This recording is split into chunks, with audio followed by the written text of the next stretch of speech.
Good afternoon. Thank you so much for joining us for today's London CTOs event.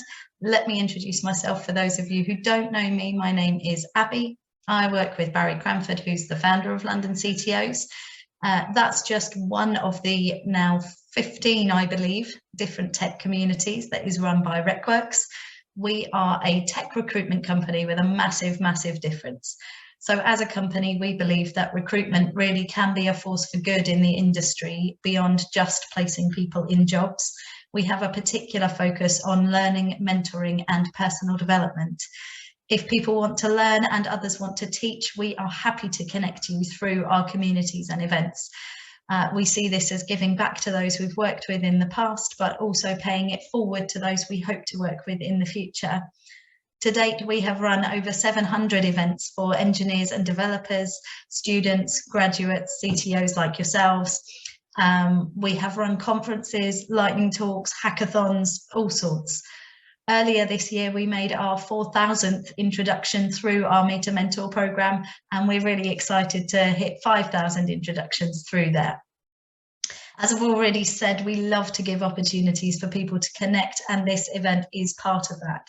If you would like to know more about any of our communities, please do get in touch with myself, Barry, or Helen Lewis if you know her, and we can take it from there. Today's session is being recorded, and the recording will be available on YouTube when it is ready. It's usually in a couple of days' time. I will post the link to the channel in the chat later on.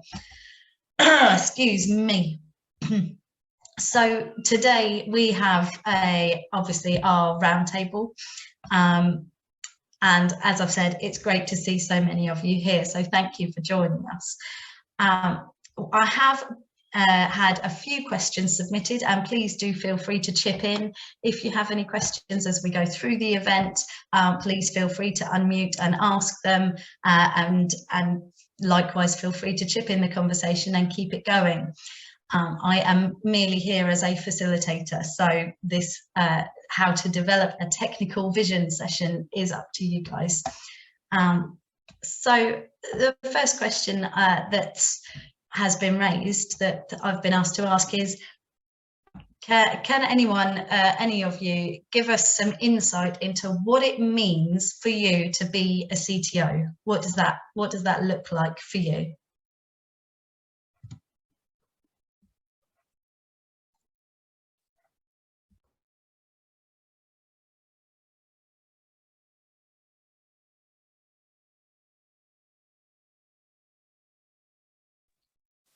Go on, someone. Not everybody at once, eh? Thanks, Cawley. I'm happy to chime in. I've been a CTO for about 5 years now. Not doing a SaaS company, so we do a lot of different types of technology development. So for me, definitely the vision and kind of trying to align a lot of different parties in this space between the commercial needs of the company and also the technical needs of the company. And that includes everything from IP strategy through to making sure that the things that we do, which are often physical, are safe, through to, hiring the right talent, making sure that the different portions of both our scientific team and our engineering teams communicate and kind of together integrate the uncertainties and the modeling into something that actually works. So for me, that's kind of the position that I end up taking with this role. Excellent, thank you. Anyone got anything to add to that?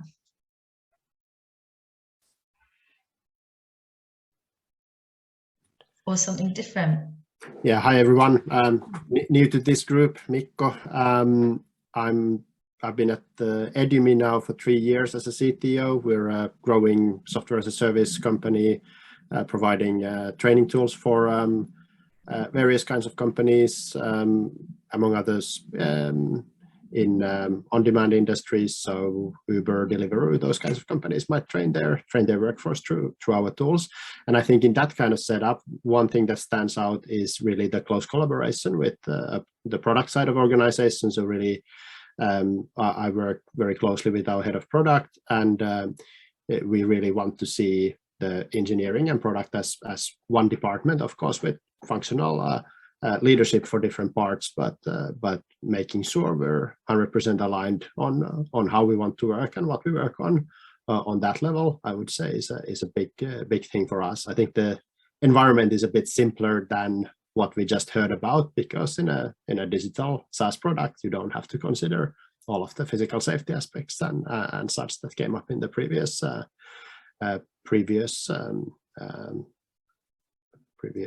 example.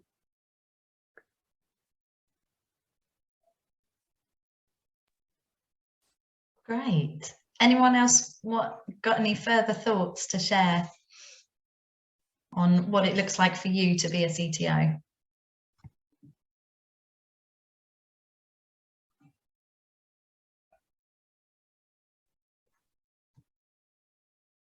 I can share a contrasting view, which is one of the most confusing things about meeting people called CTOs. There's about a dozen types, or maybe 20 types of CTO. I'm a completely different sort. I work for a services company, so I'm responsible for the capability of our client-facing people who are doing all the great work out with our clients. So I don't have a product. I don't have a product officer to work with.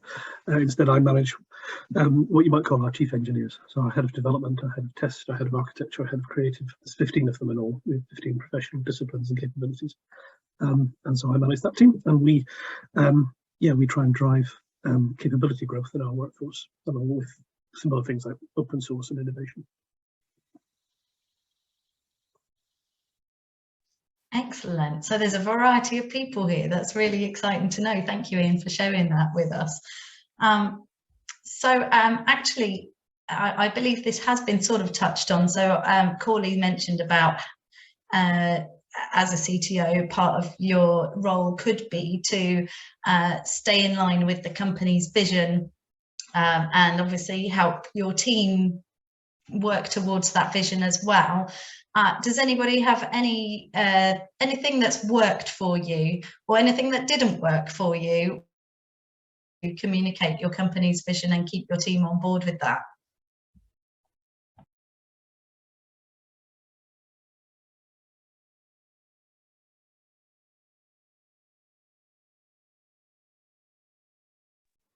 Well, I'd say one thing that has worked or really been the key part of working on that kind of topic is just having the key stakeholders at different levels work closely together. So at our current size, at under 100 people at Edumi, it's probably easier than in some companies. So when we talk about company mission, company vision, the CEO, founder is of course a clear source of ideas and clarity on those things. So then in that setup, for me and our head of product to then work closely between ourselves and with the CTO, really to just actively work on how do these things actually ladder up. If you've written up this kind of mission, this kind of product vision, and then elaborating on the product strategy, contrasting that with what sort of go-to-market strategy have, what sort of objectives and key results we have on the commercial side, which work of which product team ladders up to those goals.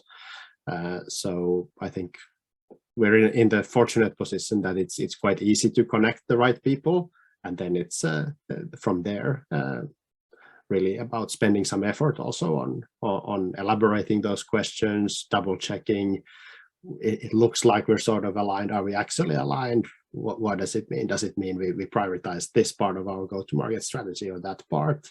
What capabilities are needed in product and engineering to support that, and so on?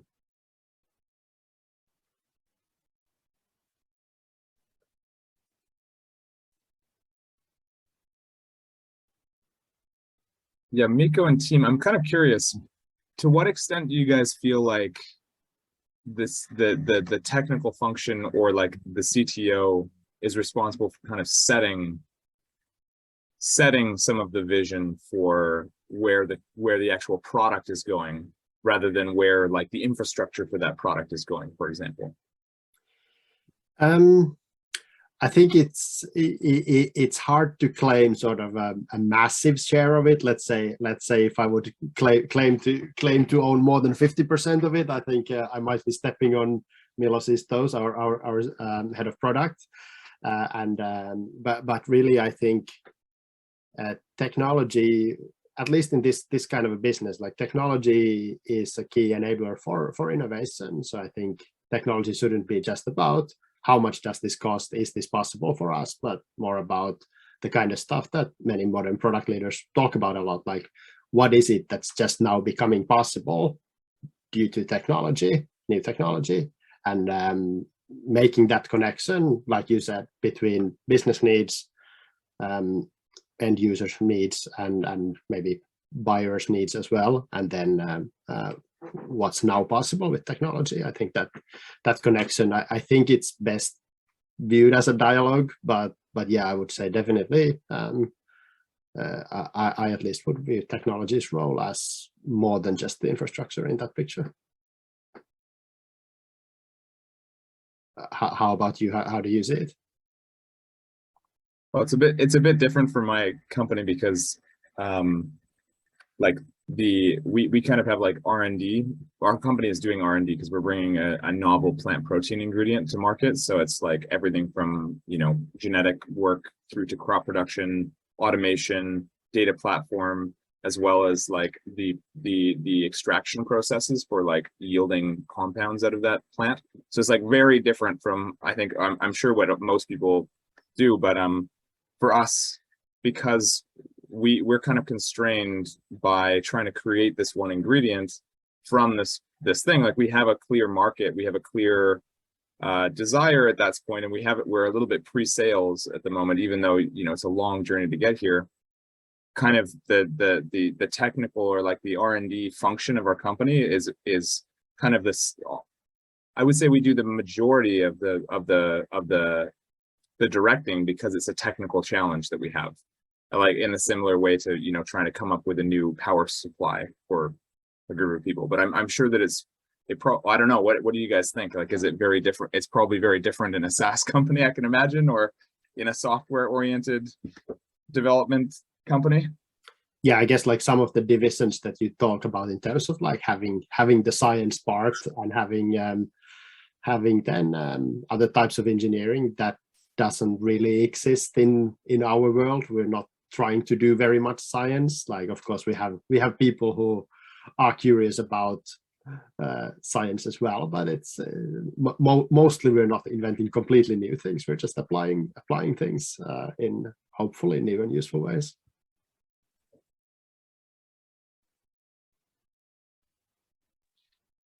Any other thoughts on that topic?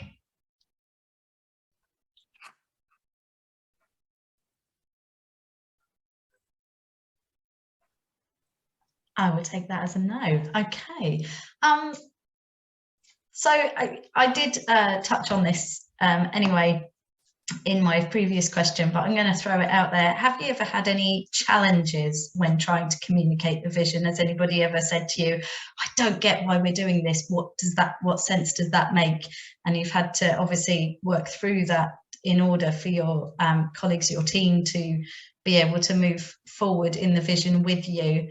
Anybody come across any of challenges and can shed light on how you dealt with that?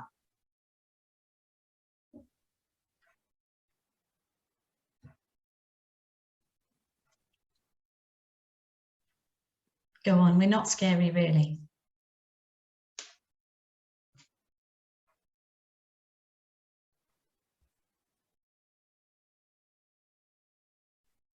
Yeah, I can elaborate a little bit. I think it's really hard in a kind of SaaS business to get the vision right, and it takes a long time and a lot of iteration. And the team will question it a lot in the early stages, and you kind of have to iterate on. You know, it becomes a lot about almost like copywriting eventually, right? Like it becomes like, how do you best communicate it in a way that everyone understands immediately without having to spend ages trying to understand it.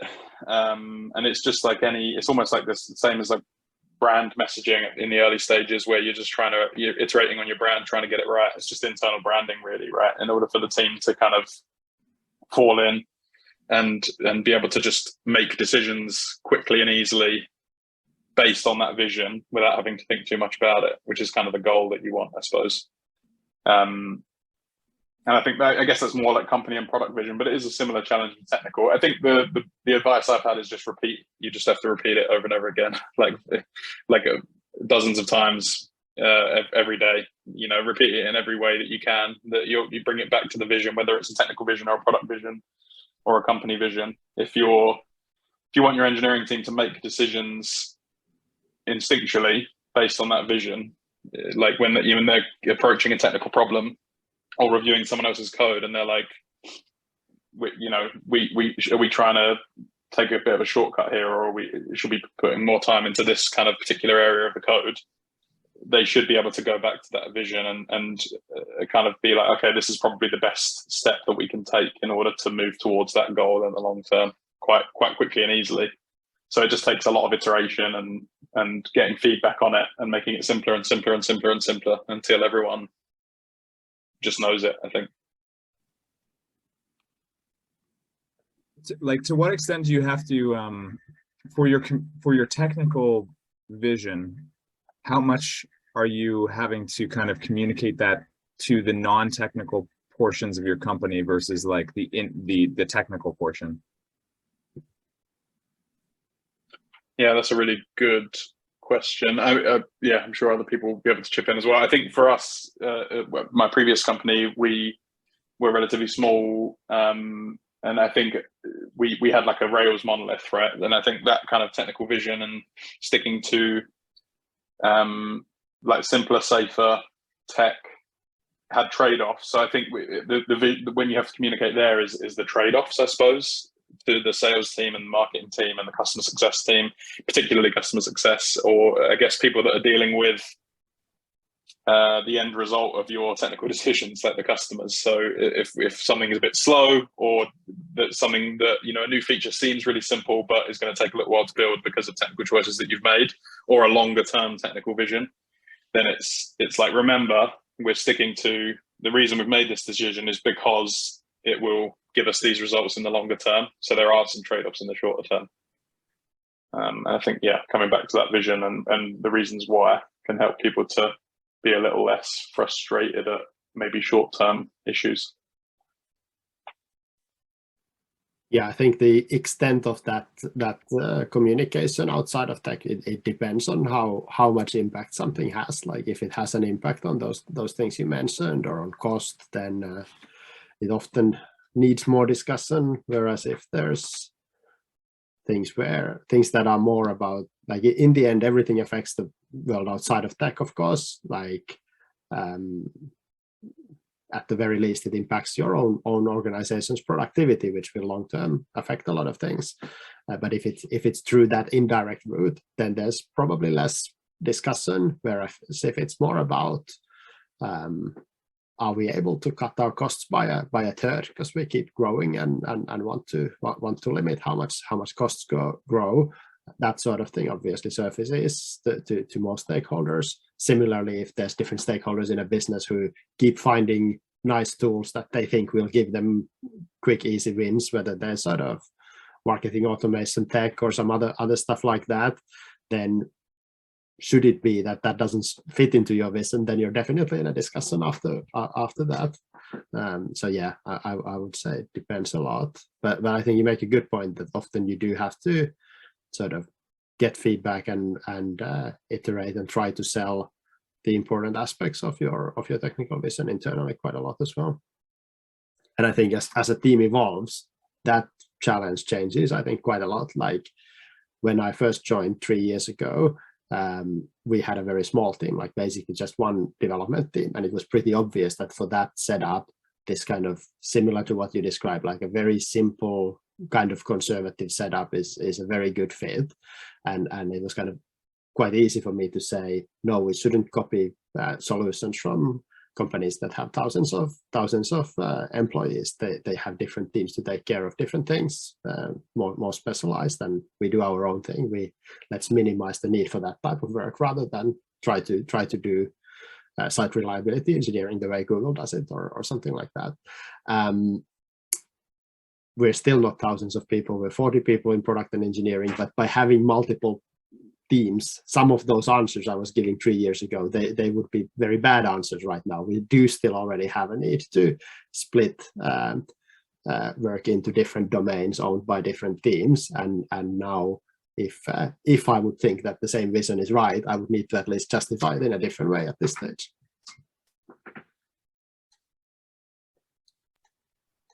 Any other experiences, thoughts?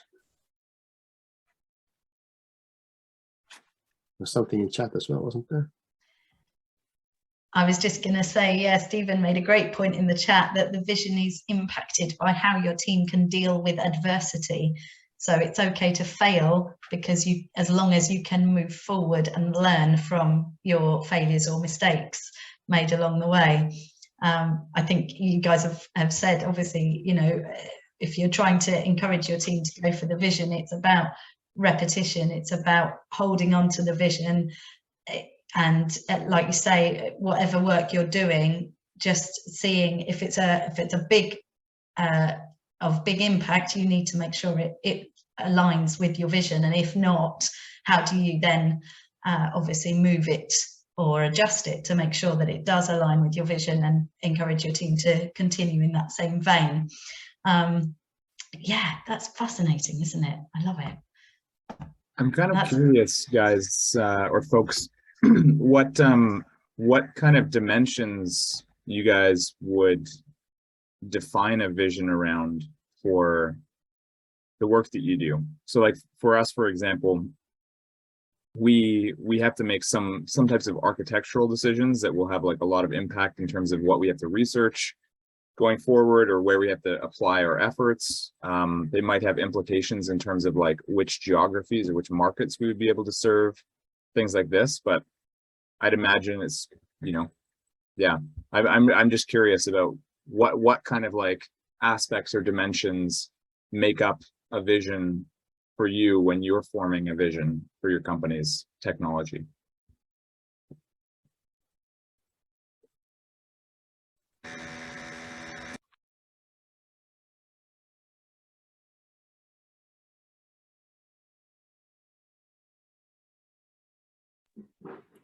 I think that's a great question. I'm not sure I'm sort of far enough along in this current round of technical vision forming that I feel like I'm in the middle of, that I actually know the answer to that.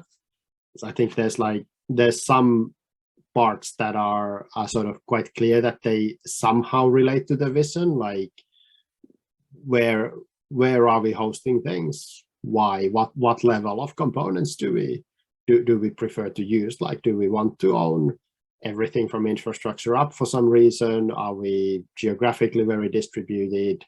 How many different services do we want to have? Do we want to have lots and lots of microservices, or do we want to be quite careful about what we break into different services? Do we have reasons to sort of prefer sort of traditional relational databases or other tools that are really sort of tried and tested, or is there a pressure to use newer tools that have great scaling attributes, but not really necessarily all the other nice properties?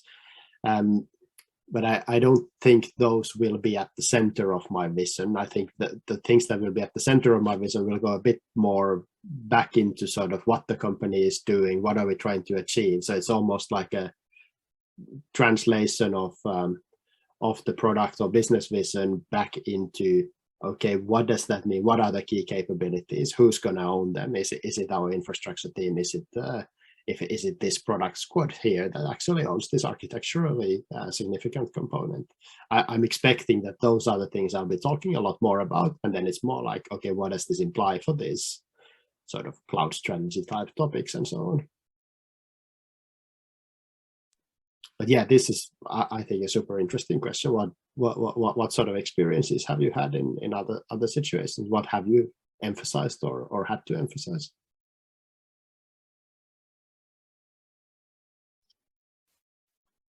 Yeah, I think it's I think vision is not roadmap, right? Like so I think vision is, there are components that make up a vision, but it should be higher level and longer term, I suppose, and should be informed by the kind of business or product vision. So you should be describing a hypothetical future where the tech supports the product or the business in a certain way, and everything that the tech needs to do in order to support it. And I don't think you need to go into specifics, like specific technology choices necessarily at that point. And I think then you break it down a couple of levels until you get to a technical roadmap, and then it's like, okay, so that's our 5-year vision.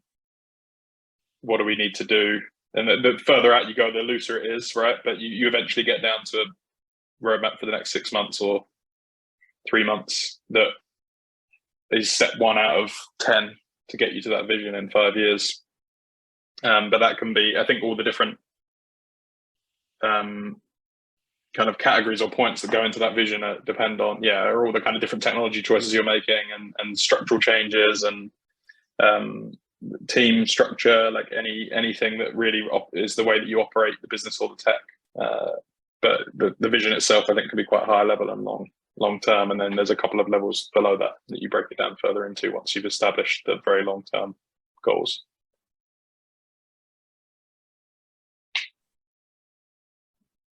Yeah, I think I'd echo that as well. It's all about supporting the product and potential futures of the company, and that's the technology almost needs to be there to allow any product future. The way the structure we have is we have a kind of not fully separate, but a product person who isn't under myself. So I'm responsible for the technology, and that means getting that into the place where it can support various different product strategies. And as you said, Lewis, that's kind of everything from the organizational structure and structure of the teams to ensure they're aligned with the product, to things like policies, process, and the technology itself. So it kind of covers all of those things in different ways, and it's I think it's kind of fractal in nature as well, where there's you kind of have this high level structure which is kind of split around the organizational and strategic stuff, and then kind of the how you do that, and then individual parts of that are then split down smaller and smaller. So it kind of the way we did it was kind of started off with a high level technical strategy around how the organization split up, and then it kind of went fed down into individual bits around how individual teams are structured, and how individual processes work and kind of driven forward, and that kind of thing. Great. Thank you so much, David. Thank you guys for sharing. That's brilliant. So obviously, you guys have been speaking about you have your long-term goals, and you then have your short-term things to be able to get to the long-term. So within that mix, how then do you make sure you stay up to date with the latest trends and the latest things that are happening? How do you strike that balance?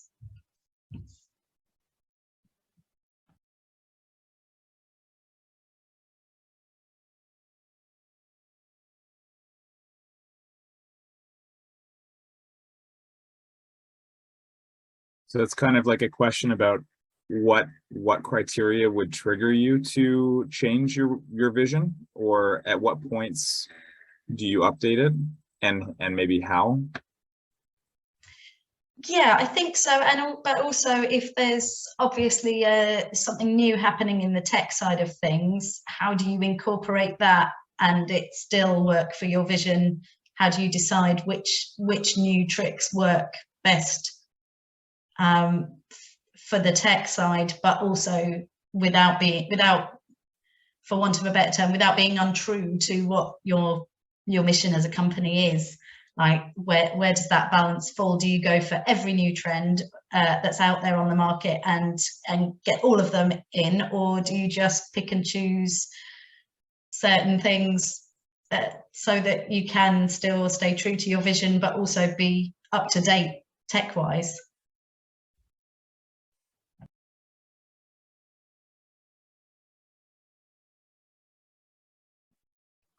I think this is almost a balance between exploration versus exploitation. So making use of different technologies, kind of where they're already established versus exploring new ones. And that's something that we've struggled with quite a bit in the past, but we've realized that the most important thing is the feedback cycle around it. So whether you take on lots of new experiments and things like that, or whether you don't do many at all, the key thing is to just get feedback in that loop so you can adjust as you're going forward. And part of our, I guess, technical vision kind of is to make these kind of experiments easier and to reduce the cost of doing that, rather than to look at any particular things or to set a quota of how much there is. It's to be able to try things out and fail fast, as the saying goes, that kind of thing, and to be able to do that effectively no matter what the technology is, rather than kind of set quotas or expectations around how much experimentation there is, that kind of thing. I think another key point is around the kind of the technology and the value it can bring. I think there's a lot of jumping on the latest bandwagons, and there's also a lot of problems that don't need solving. The challenge, I think, is being aware of potential technical solutions rather than not having enough knowledge that you might be missing out on some kind of technology. So I think as engineers get more and more senior, they kind of get to see that they're problem solvers rather than just solution bringers. I think on a senior leadership kind of team, I think that kind of maturity grows as well over time, that we look to see what problems there are to solve based on our knowledge of the breadth of the understanding of the technology available to us.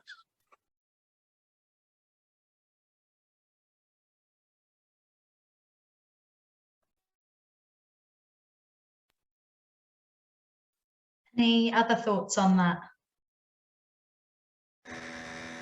I really liked your answer earlier, Lewis, as well about this in terms of just like which dimensions fit into a vision, because you're kind of right in that there's kind of like the higher level, longer term than a roadmap, and a roadmap is really about like the technologies and the architectures, and the vision is like maybe a bit more about the team composition and the competencies and the philosophy, maybe, and then that can be borne out in a bunch of different tools or with a bunch of different stacks or things like this, and you can always make changes, which I thought was quite an elegant response to how to form a vision.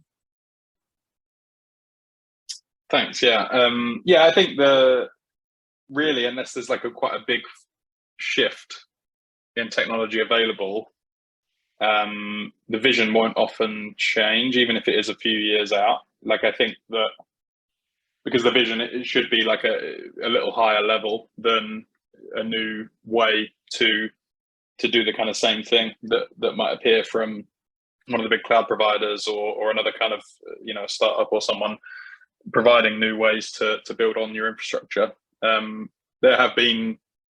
There are shifts that happen that might change the way that you decide to approach that, right? Like serverless is something from the last few years that a lot of people will factor into their longer term vision now as kind of part of their. That's almost picking a technology, but or picking a specific thing, but it's a slightly more higher level. But I think so in terms of like as new things come out, you don't necessarily you want to have time to experiment with them, like David said. But if you have a roadmap, or it's similar to a sprint, right? You don't want to disrupt a sprint in halfway through with something new. So if you decide on a roadmap for a few months, I think you should kind of try your best to stick to that. And then if you want to experiment with something new, you can run a small scale experiment and decide if that's enough to kind of shift the roadmap or even the longer term vision. But I think, the vision itself should be above those kind of shiny new things that are coming out regularly, ideally. I think another interesting thing I was going to say, like another interesting point I think would be good to discuss is communicating that to new hires and people that you interview, because I think we've had issues where obviously certain types of engineers or certain people will want to explore certain technologies, right? And they'll apply for jobs based on that. And I think communicating your vision at higher time as well as to your existing team can help to alleviate any issues you might have with people that want to use a certain technology or try something new as it comes out. You might have a vision that is about, you know, trying to stay on the bleeding edge because that might be important to your business or your product, or you might have a vision that's not so worried about the bleeding edge of tech and is happy to stick with something more kind of well-trodden. So I think, has anyone ever had any issues with bringing new people onto the team and how to communicate vision at that stage? Or if you haven't communicated vision well enough, has it caused any problems?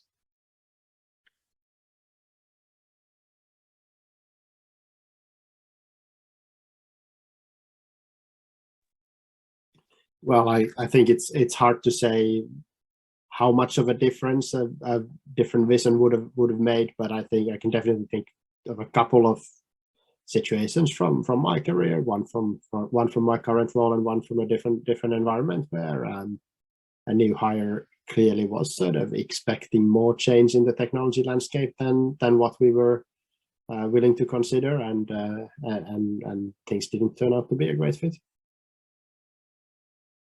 So yeah, if we had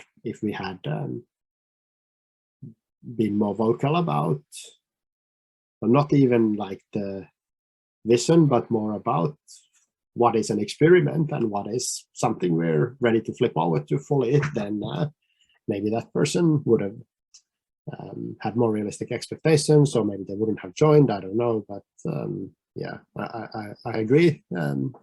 Hiring is a good place to set expectations, and I think that includes the technical vision. Do you find, Nico, that that's kind of like related to the company culture in general, or does it have to be really communicated separately about, you know, what the risk appetite, or, you know, the different dimensions of your own, like the technical vision versus just the company vision? Like, do they kind of align, or do you find that they're maybe quite different to communicate? I think realistically, in an interview process, you won't go through everything. So I think you have to a little bit pick and choose what feels relevant for that person's questions that they've raised, and then that role more broadly. But yeah, I think it's all connected, but I think you need to pick and choose and use judgment on what will be relevant.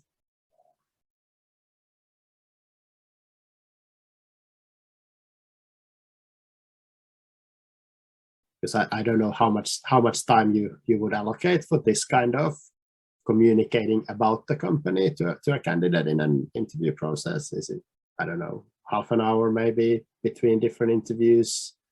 Don't know. Can you afford more? I always feel like I'd want to spend more on that topic, but realistically, you'll spend most of the time learning about the candidate. Yeah, it's a hard challenge. We do like our challenges. I love it. Okay, so I'm actually currently, I think, out of questions, because just as we've gone through conversation, some of the questions I got sent have been kind of answered along the way. So thank you very much for that. Does anybody have any further questions, anything burning topics you want to ask? Feel free to put it in the chat, or you can unmute and ask a question. The floor is yours. I was just going to ask for the group, when you guys are making a vision, a technical vision especially, how are you guys manifesting that? Like, are you writing this up into a document, or is it really more like informal in terms of conversations, or, you know, how do you like to express kind of like the leadership that you bring to this part of the business? Yeah, I was going to ask the exact same question. Like any like how do you, literally how do you do it? With which tools and stuff would be good to yeah, hear any. Completely. Yeah, I think with the current efforts that I'm in the middle of, I'm more in the stage where I've come to the conclusion that I definitely want to have a long form written version of it as well. I don't know what's the right format, right tools for that, but I've gone from sort of informal is enough to informal is probably not enough at our current stage, and have the same challenge. But yeah, I think my assumption is I'll need multiple things. Like I need some things actually written out and properly diagrammed or something, and other things more in a presentation that can be repeated a couple of times and so on. I really like using Miro personally to kind of get a lot of the pieces moving around and to start, because for us especially, the vision is often really dictated by necessity in a certain way. Like we don't have, because we don't have revenue and because we're doing a lot of long-term R&D, we have to kind of like think years in advance about what we have to do.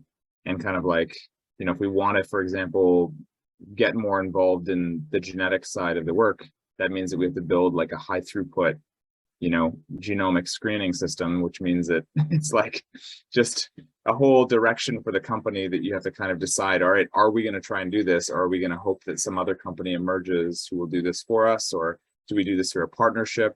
And then it kind of also starts kind of specifying some things downstream of that. And I think we end up going and working a lot with kind of experts and consultants and partners and kind of like trying to bring that information together. And I guess when we're disseminating that, we end up filling out some like large Gantt charts and other things to try and see if things make sense, and then synthesizing all of this into kind of like some main work streams, some main hiring or talent kind of pipelines, and a few other pieces like this.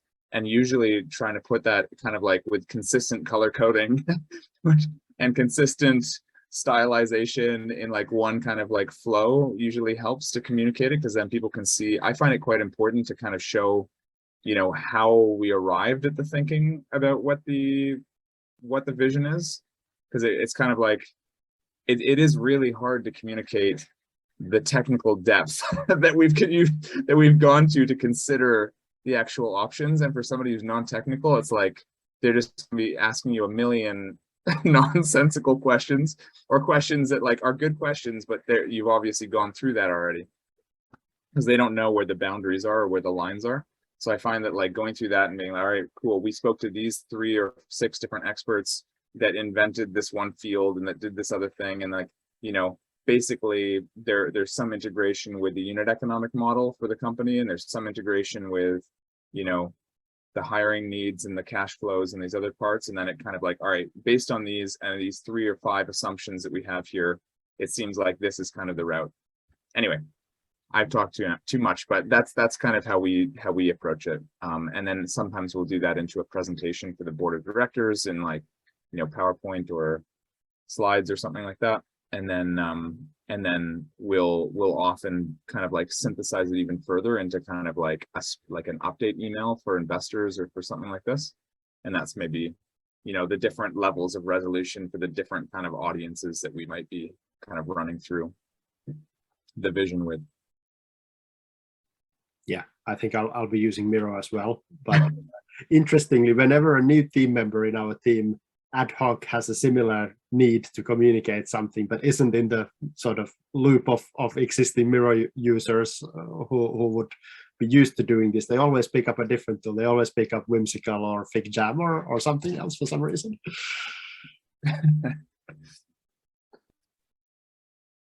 Yeah, I think I was going to say, I mean, Luke said it in the chat as well, one more slideshow, but a deck really is like a good way just to boil down those thoughts, like limit yourself to a certain number of slides.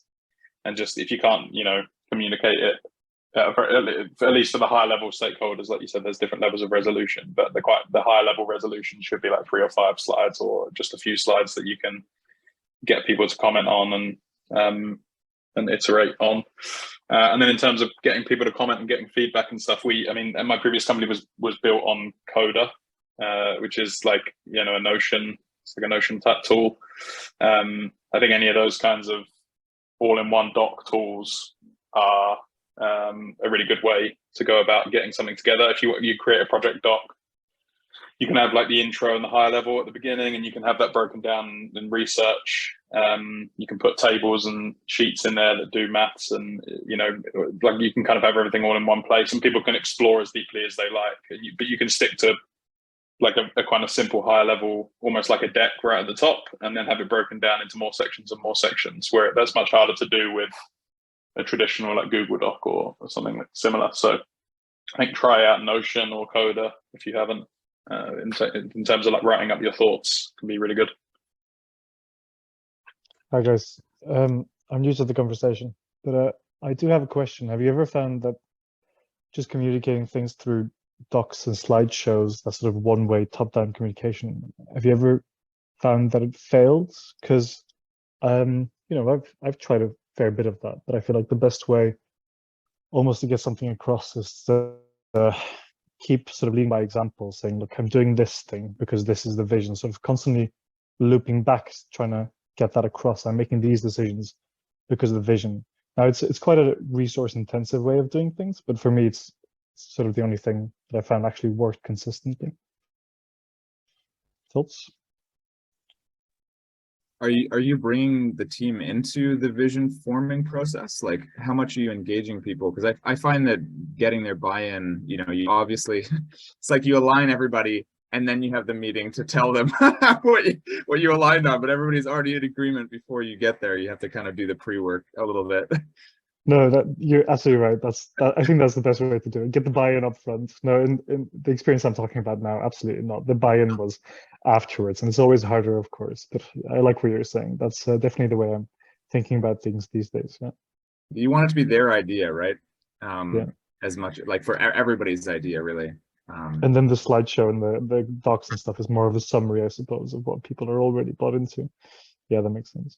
Yeah, but I do agree with the tip you shared that like as a leader, making the connection between the big plan and your current action very explicit, it often helps. Like you might think it's obvious, of course, Yes. now is because of the bigger vision, but it helps to call that out, that this action here, it's not a random thing from a manager, it's actually us trying to follow our vision.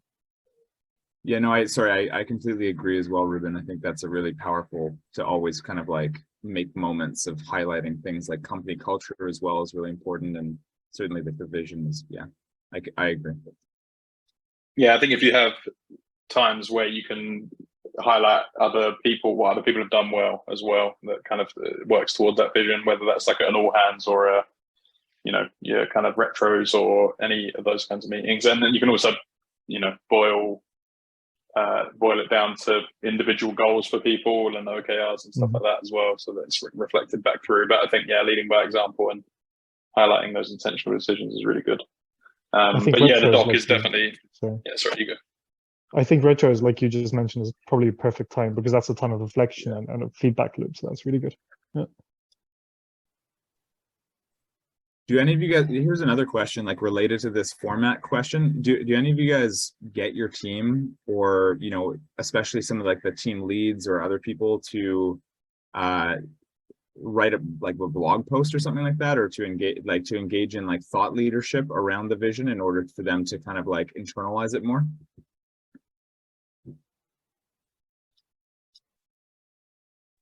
In my experience, we didn't use blog posts, but I sort of separate vision and strategy. So vision is long-term, very high level, really. And yeah, it's something rarely changed. And as we already discussed, it's something you need buy-in from people. You want to have it as documents so people understand the same way. Before like announcing it, you iterate, you get buy-in. But then there is a high granularity. What exactly it means for the teams, what exactly it means for different parts of the business. And that's where strategy, in my mind, plays its role. So it's more comprehensive kind of sort of like set of documents. And there, within their own area of responsibility, teams or functions can and will define what they do basically to achieve the vision. And that's where like roadmaps might come into play. That's where technical designs come, and maybe like even blog posts, if that makes sense.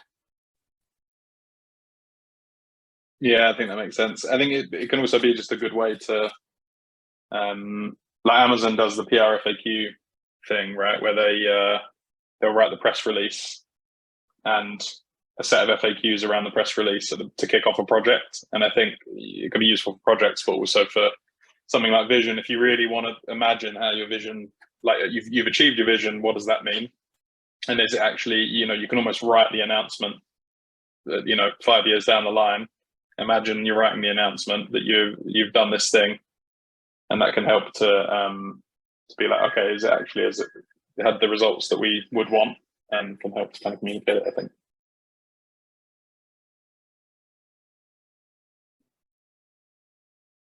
Thanks, guys.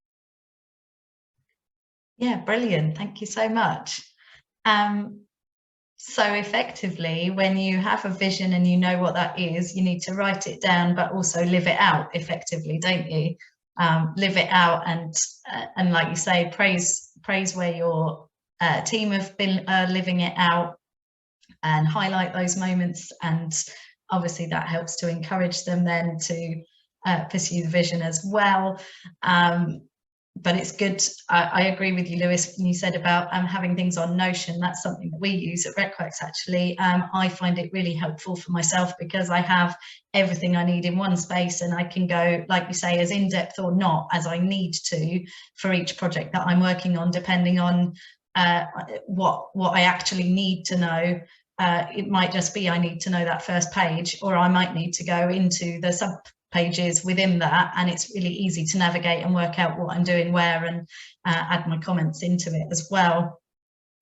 So yeah, there are, as Lewis has said, there are other programs out there as well, but I'm just, from my personal experience, it's a very easy one to use and to navigate, and to be able to open up or close down depending on what you need. So we've got a few minutes left. Does anyone have any final thoughts before I bring us to a soft close? Anything we haven't covered that you want to share?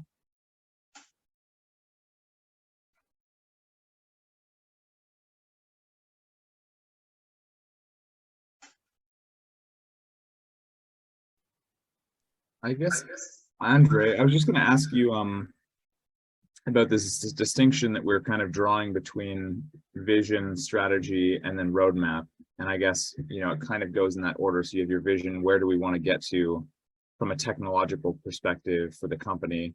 Strategy, okay, where are we going to apply resources in order to do this? And then roadmap is like the specific implementation of that strategy into like a series of tactics, and Is that kind of how you do it? And do you do those explicit 3 steps, or those three portions of it? Yeah, it's never by the book, right? But yeah, that's typically the flow. So the vision is like really for the whole organization, and like you need buy-in from stakeholders. Not only engineering needs to be involved. You want people to discuss it. Maybe you will not support everything. So it's really like it is top down, but you still need to collect like information from folks. But then strategies are like where you delegate, where autonomy is, where they can go away and knowing that vision, and stop like not discussing that or debating whether the vision is right or not. So just assuming this is the path we are taking. That's where like they choose their own direction. Obviously, that's where you can just jump and help them to define, but also that's where they have the autonomy and power to actually knowing all the context, knowing everything which is shared, and to do their decision on the ground. And that could be like choosing technologies, choosing like timescales and roadmaps, like asking for more resources if they need to do something. So, and the roadmaps is just, it depends on the company how exactly they want to communicate the progress and plans, but it's typically a part of related basically to strategy, or not solely, because you also need to develop your product and there are different priorities. So it just needs to work for your company.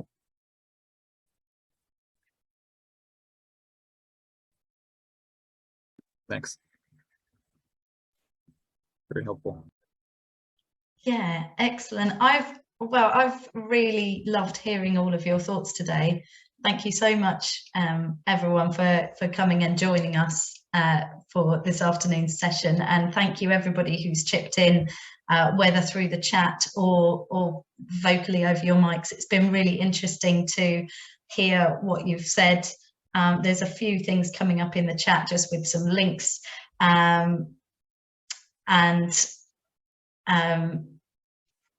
yeah, and lots of thanks for those who did chip in, and yeah, the links are all in there.